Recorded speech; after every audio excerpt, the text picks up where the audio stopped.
Assalamu alaykum, xasillik tasdiqan programımızın aziz görürmenleri. Bugünkü programımızda xemir tiripi, yani başqa tilde etsaq, mienjing deydigan şu xemir tiripini qandaq qilishni, yani oddiy usulda qilishni bir ko'rib baqayli. Undaqda kerakli xurishlar bilan tanishib chiqayli. Bu xemir tiripi uchun ketadigan xurishlar un, boldurg'u va ilman suvdan iborat. Hamda buning ishlatadigan un bir alayda un ekan, ya'ni yapon tilida gluten deb ataydi ekan, ingliz tilida gluten deb yozadi ekan. Mushu unni ishlatamiz. Bugungi o'lchamda undan 300 gram, boldurg'udan 12 gram, ilman suvdan 480 ml ishlatamiz. Undaqda mashg'ulotimizni boshlaylik. Yo'g'onroq bir qachiga unni to'kamiz.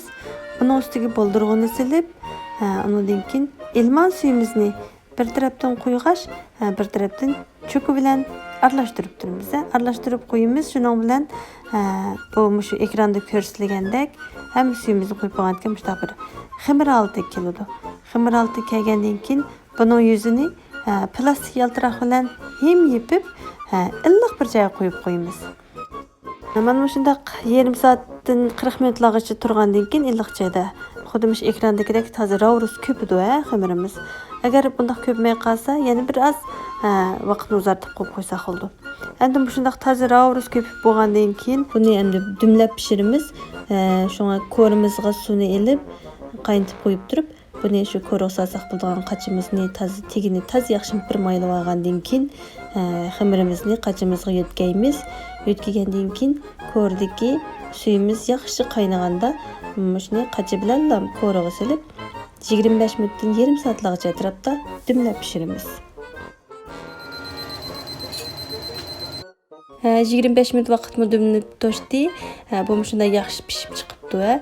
Buni endi elib sal tepdi yangandan keyin ostini bo'shatib ajirtimiz. Yaxshi maylab olsak tegiga chaplashib ketmaydi. Buni endi qachimizga yetkigandan keyin muvofiq cho'nliqda to'g'rab, yaxshi tam-tangshaklarini, suylarini yaxshi tangshab ustiga qo'yib iste'mol qilsak bo'ldi. Buni 300 gram degan shu miqdorda pishirsak, mana shunday ekranda ko'rgandek bakmi jiq chiqadi miqdor jihatdan. Buni endi muvofiq cho'nliqda to'g'rab iste'mol qilgandan sirt, ya'ni eshinchi qismini yemeklik xaltasiga silib, to'nglatqining to'ng'itish bo'limchasida saqlab qo'ysak bo'ldi. Ondan keyin iste'mol qilgan vaqtimizda buni sal baldirroq chiqarib qo'yib, uy temperatura soatida qaynaga yondirgandan keyin iste'mol qilsak, ya'ni shu yangi pishgan vaqtiga o'xshash shu xil mizlik oladigan iste'mol qila olamiz.